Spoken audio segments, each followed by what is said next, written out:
এবার কড়াভাবে এমবাপ্পের খোঁচার জবাব দিলেন মেসি। এমবাপ্পে নিজে যা পারেননি তা তার কাছে কঠিন লাগারই কথা, তবে এর সঙ্গে বিশ্বকাপ টেনে আনতেই চটেছেন ফুটবল জাদুকর মেসি। সম্প্রতি বিশ্বকাপ জেতার চেয়ে ইউরো কঠিন বলে মন্তব্য করেন এমবাপ্পে। দক্ষিণ আমেরিকান ফুটবল নিয়ে কিলিয়ান এমবাপ্পের বিতর্কিত মন্তব্য নতুন কিছু নয়।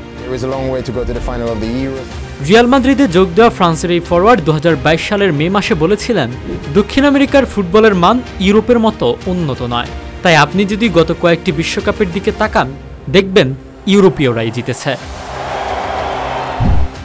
এমবাপ্পের কথাটি নিশ্চয়ই গায়ে লেগেছিল দক্ষিণ আমেরিকানদের, বিশেষ করে আর্জেন্টাইনদের, আরও স্পষ্ট করে বললে লিওনেল মেসির। ওই বছরই কাতার বিশ্বকাপ ফাইনালে এমবাপ্পের ফ্রান্সকে হারিয়ে দেয় মেসির আর্জেন্টিনা। দলটি 36 বছর পর পায় গৌরবময় সোনালি ট্রফির ছোঁয়া। এবার আরেকটি উয়েফা ইউরো চ্যাম্পিয়নশিপ ও কোপা আমেরিকা যখন সামনে, তখন আরেকটি বিতর্কিত মন্তব্য করেছেন এমবাপ্পে। সম্প্রতি তিনি সিএনএনকে বলেছেন, বিশ্বকাপ জেতার চেয়ে ইউরো জেতা কঠিন। এমবাপ্পে ফ্রান্সের হয়ে 2018 বিশ্বকাপ জিতলেও এখনও ইউরো জিততে পারেননি। শুধু তিনি কেন, ফ্রান্সের বর্তমান প্রজন্মের কারও ইউরো জয়ের অভিজ্ঞতা নেই। দলটি সর্বশেষ মহাদেশীয় শিরোপা জিতেছিল 2000 সালে।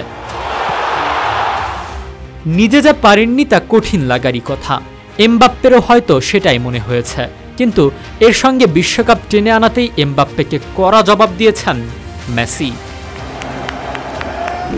2 মৌসুম পিএসজিতে এমবাপ্পের সঙ্গে খেলা আর্জেন্টিনার অধিনায়ক মেসি ইএসপিএনকে দেওয়া সাক্ষাৎকারে বলেছেন, ইউরো অবশ্যই খুব গুরুত্বপূর্ণ টুর্নামেন্ট, কিন্তু সেখানে 3 বারের বিশ্ব চ্যাম্পিয়ন আর্জেন্টিনাকে, 5 বারের বিশ্ব চ্যাম্পিয়ন ব্রাজিলকে ও 2 বারের বিশ্ব চ্যাম্পিয়ন উরুগুয়েকে বাদ দিয়ে খেলা হয়। এতগুলো বিশ্ব চ্যাম্পিয়ন দলকে বাদ দিয়ে খেলার পরেও আপনি বলছেন ইউরো সবচেয়ে কঠিন, তাই না? বিশ্বকাপে সেরা দলগুলোই খেলে, সাধারণত সব বিশ্ব চ্যাম্পিয়নরাই সেখানে থাকে, এ কারণেই সবাই বিশ্ব চ্যাম্পিয়ন হতে চায়। 2022 সালে দক্ষিণ আমেরিকান ফুটবলকে খাটো করে এমবাপ্পে যে কথা বলেছিলেন সেটাও ভোলেননি মেসি। সে এর আগেও এটা বলেছিল, দক্ষিণ আমেরিকার দলগুলো ইউরোপের মতো উচ্চমানের ফুটবল খেলতে পারে না, তাই মানুষ শুধু তাদেরকেই অর্থাৎ ইউরোপীয়দের মূল্য দেয়। ইএসপিএনকে দেওয়া সাক্ষাৎকারে নিজের ক্লাব ক্যারিয়ার নিয়েও কথা বলেছেন মেসি। এ মাসে 37 বছর পূর্ণ করতে চলা আর্জেন্টাইন মহাতারকা জানিয়েছেন, বর্তমান ক্লাব ইন্টার মায়ামিতে ক্লাব ক্যারিয়ারের ইতি টানতে চান, তবে খুব শিগগিরই নয়। মেসির ভাষায়, এখন পর্যন্ত মনে হচ্ছে এটিই আমার শেষ ক্লাব হতে চলেছে, তবে আমি দ্রুতই ফুটবল ছাড়ছি না। ইউরোপীয় ক্লাব ফুটবলের পাট চুকিয়ে গত বছরের জুলাইয়ে মার্কিন মুলুকে পা রাখেন মেসি, যোগ দেন যুক্তরাষ্ট্রের ক্লাব ইন্টার মায়ামিতে।